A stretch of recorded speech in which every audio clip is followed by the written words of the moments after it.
These are inmates of another Islamic center, also located in the Rigasa area of Kaduna metropolis, discovered a little over 2 weeks since the busting of a similar facility in the same community, despite claims that they were brought down to this center by their parents for rehabilitation from drug abuse and other juvenile crimes.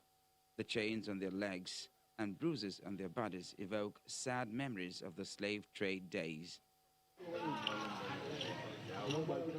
For them, Saturday's raid of the illegal center by the Kaduna state government amounts to freedom from bondage. Some of the female inmates say they were also sexually abused. I came to Malam Niga Center as a drug addict. They made my parents believe that they will bring me and they will change me to become a reformed person. They made my parents believe that they would change me and reformed me from the drugs I take. But outside, I was going through sex. I was going through sex and drugs. I came back to the house and still facing that same thing because I was being abused by the son-in-law. Not me alone. We were about 7 girls now that remain. Most of them have gone home. We're being abused by him. And sometimes there are drugs that do come into the house, come and go, drug abuse too. It still go on in the house. Although the inmates have been evacuated from the center to the Hajj camp in the Mando area of the state capital for further profiling and medical attention, the Kaduna State Commissioner for Human Services and Social Development says the owners of the center and their likes will not go scot-free. Actually visited that facility and closed it down. And he asked us to remove all the inmates there and secure them. And that was exactly what we did. Just as we did the first time, we brought them to Hajj camp, where we have taken their statistics to find out the actual number of the inmates, which comes up to be 147. While the Kaduna state government prepares to prosecute the proprietor and officials of the rehabilitation center, there still remains the challenge of uncovering the rest of such illegal centers across the state and saving more victims from the horrifying existence.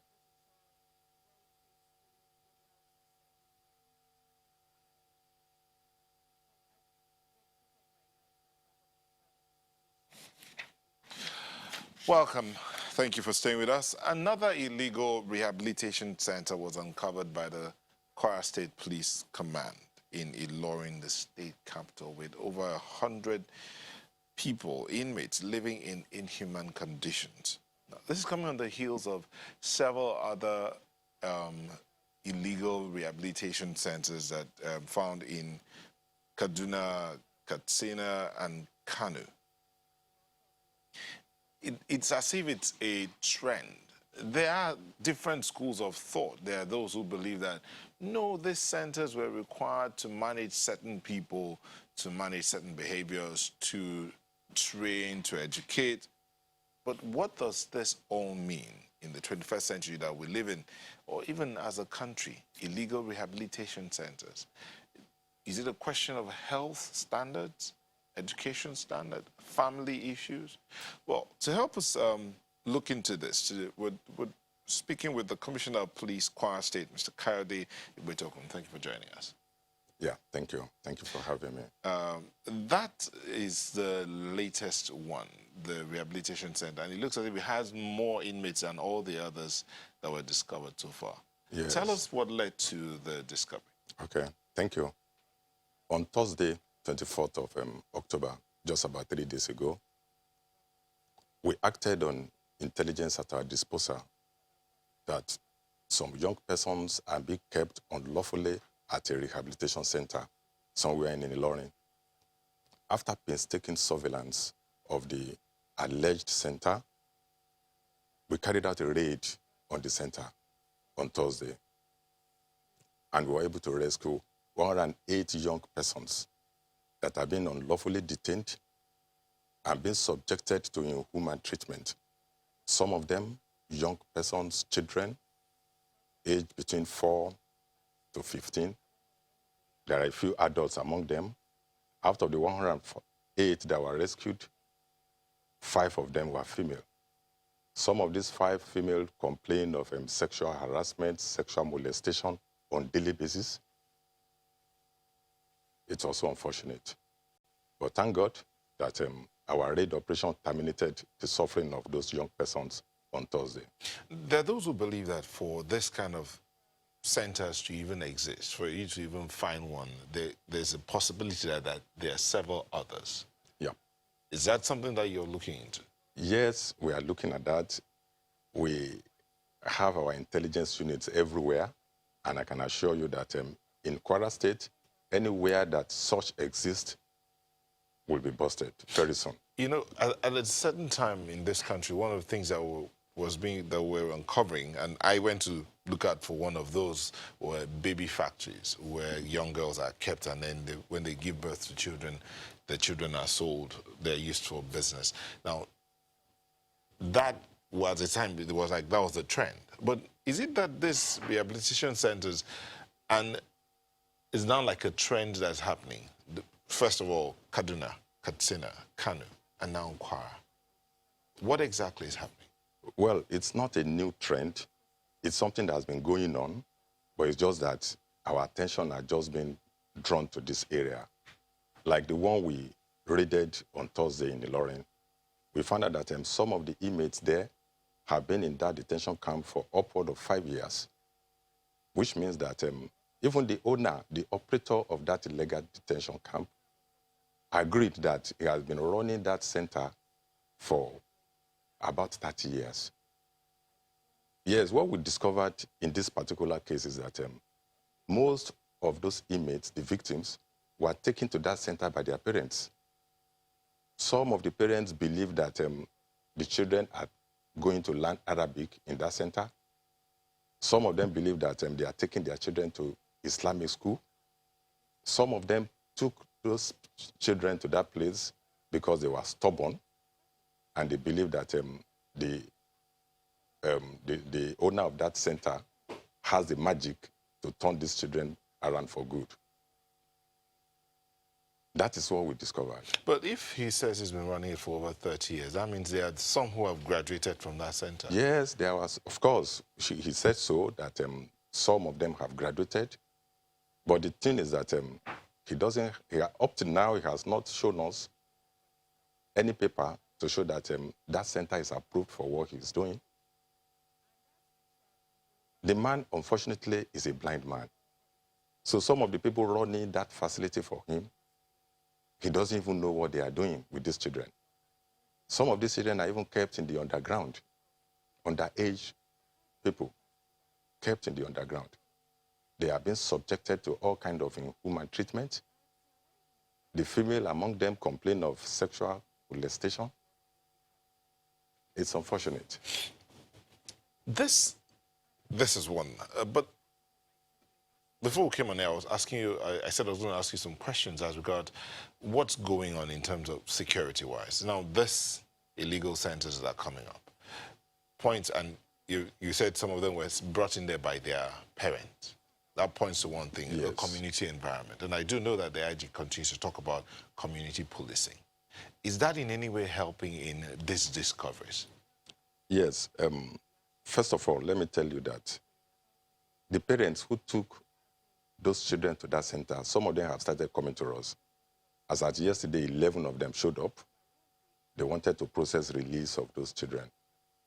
But they also gave us the impression that they are going to return them to that center. Some of the children, too, also are not ready to be released to their parents, because this Kwara State government has taken over responsibilities over these victims since the day they were rescued. They have been giving them good food. The first meal we gave them was bread, and some of them were very excited. They said they have not seen bread for years.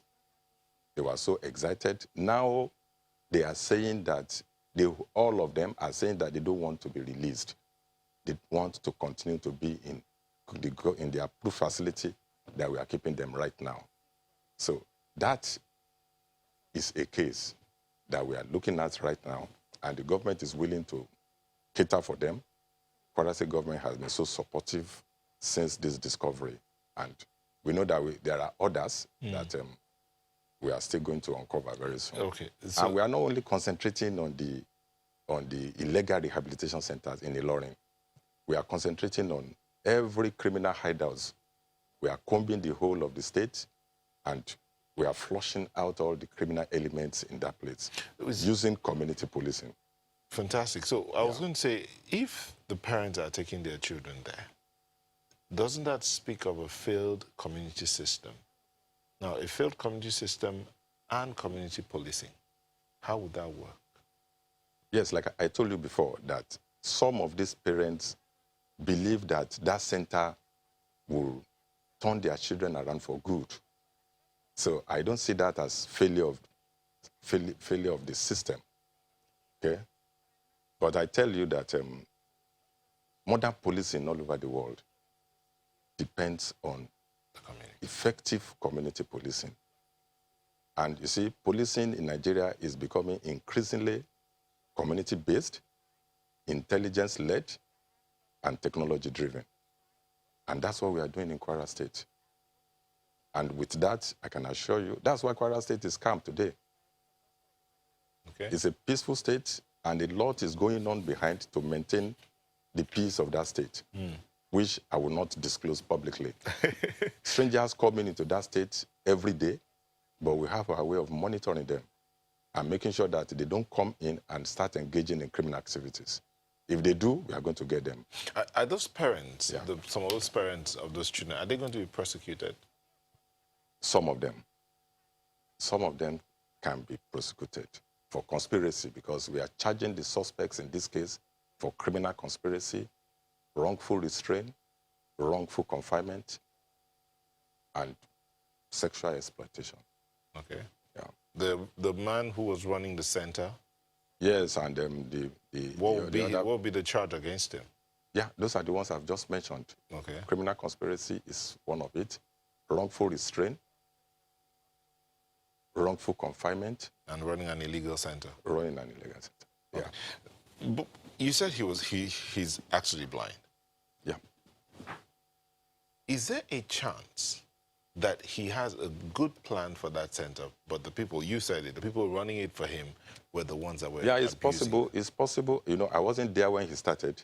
It's possible that he started well, and that is why parents were attracted. Okay. They were persuaded to take their children to that place. But somewhere along the line, I think he derailed. He derailed? He derailed, yeah. Yeah. But even if he hasn't derailed, that center is not an approved center to keep those children. Yeah. To keep it. Okay. Okay, this matter is a dicey matter, but yet, because it involves children, and children are the future here. In Kwara State, staying with Kwara State, you talked about the fact that there are people coming and they are being monitored every day. How is it working in policing Kwara and ensuring that issues of crime are minimized to the barest? Yeah, it's community policing and community engagement. We engage the community a lot in our policing system. How do you engage them? Yeah, well, we involve them. We involve them in the policing of the state. All my field officers, my DPOs, my area commanders in Kwara State, they know that they have to inspire the confidence of the people for them to get their cooperation, for the people to collaborate with them. And that's what we are doing in Kwara State.